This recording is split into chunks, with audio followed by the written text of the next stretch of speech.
ବାହାଘର ପରେ ସ୍ୱାମୀଙ୍କ ସହିତ ରୋମାନ୍ସ କରୁଥିବାର ନଜରରେ ଆସିଛନ୍ତି ଏଲିନା ସାମନ୍ତରାୟ। ତେବେ ଦର୍ଶକ ବନ୍ଧୁ, ଆପଣମାନେ ତ ଏଲିନା ସାମନ୍ତରାୟଙ୍କୁ ବେଶ ଭଲ ଭାବରେ ଜାଣିଥିବେ। ଏଲିନା ଅନୁରାଗ ପଣ୍ଡାଙ୍କୁ ବିବାହ କରିଛନ୍ତି, ଆପଣମାନେ ତ ସମସ୍ତେ ଜାଣିଥିବେ।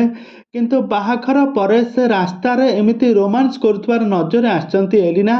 ତେବେ ଦର୍ଶକ ବନ୍ଧୁ, ଏ ସମ୍ପର୍କରେ କ'ଣ ରହିଛି ଅଧିକ ଅପଡେଟ୍, ଆସନ୍ତୁ ଆଜିର ଏହି ଭିଡ଼ିଓ ମାଧ୍ୟମରେ ଜାଣିବା। ତ ସେଥିପାଇଁ ଆପଣମାନେ ଆଜିର ଭିଡ଼ିଓଟିକୁ ପୁରା ଶେଷ ପର୍ଯ୍ୟନ୍ତ ଦେଖନ୍ତୁ। ଦର୍ଶକ ବନ୍ଧୁ, ଆପଣମାନେ ତ ଏଲିନା ସାମନ୍ତରାୟଙ୍କୁ ବେଶ ଭଲ ଭାବରେ ଜାଣିଥିବେ। ଏଲିନା ଅଲିଉଡ୍ ଜଗତର ଜଣେ ଲୋକପ୍ରିୟ ଅଭିନେତ୍ରୀ। ତାଙ୍କର ଅଭିନୟକୁ ଦର୍ଶକମାନେ ବହୁତ ପସନ୍ଦ କରନ୍ତି। ସେ ବହୁତ ସାରା ଓଡ଼ିଆ ସିନେମାରେ ଅଭିନୟ କରି ଦର୍ଶକମାନଙ୍କ ମନକୁ ଜିତିବାରେ ସଫଳ ହୋଇଛନ୍ତି ଏଲିନା। ତ ଏଲିନା ତାଙ୍କର ପୁରୁଷ ବନ୍ଧୁ ଅନୁରାଗ ପଣ୍ଡାଙ୍କୁ ଦୀର୍ଘ ଦିନ ଧରି ଭଲ ପାଇବା ପରେ ଶେଷରେ ତାଙ୍କର ବାହାଘର ସରିଯାଇଛି। ତାଙ୍କର ଇଣ୍ଡୋନେସିଆରେ ବାହାଘର ସରିଛି। ବାହାଘର ସରିବା ପରେ ସେ ଏବେ ବର୍ତ୍ତମାନ ସମୟରେ ବହୁତ ଖୁସି ଅଛନ୍ତି। ତାଙ୍କ ଶାଶୁଘର ଲୋକଙ୍କ ସହିତ ବହୁତ ସାରା ସମୟ ବିତାଉଥିବାର ନଜରରେ ଆସିଛନ୍ତି।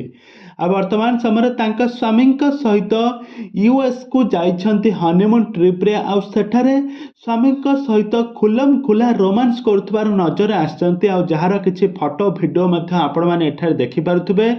ଏଲିନା କେମିତି ତାଙ୍କ ସ୍ୱାମୀଙ୍କ ସହିତ କେମିତି ରୋମାନ୍ସ କରୁଛନ୍ତି, କେମିତି ଖୋଲା ସ୍ଥାନରେ କେମିତି ଦୁହେଁ ପରସ୍ପରଙ୍କୁ କିସ୍ କରୁଛନ୍ତି, ଏ ସମ୍ପର୍କରେ ଆପଣମାନେ ଏଠାରେ ଦେଖିପାରୁଥିବେ।